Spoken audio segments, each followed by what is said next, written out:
کہو کہ اے اہل کتاب تم اللہ کی آیتوں سے کیوں کفر کرتے ہو جبکہ اللہ تمہارے سب اعمال سے باخبر ہے؟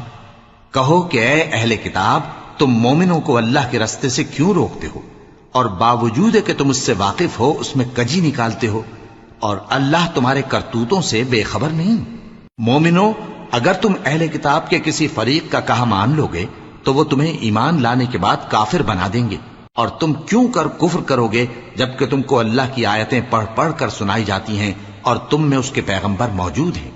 اور جس نے اللہ کی رسی کو مضبوط پکڑ لیا وہ سیدھے رستے لگ گیا۔ مومنو، اللہ سے ڈرو جیسا کہ اس سے ڈرنے کا حق ہے، اور مرنا تو مسلمان ہی مرنا، اور سب مل کر اللہ کی ہدایت کی رسی کو مضبوط پکڑے رہنا اور فرقے فرقے نہ ہو جانا، اور اپنے اوپر اللہ کی اس مہربانی کو یاد رکھنا جب تم ایک دوسرے کے دشمن تھے تو اس نے تمہارے دلوں میں الفت ڈال دی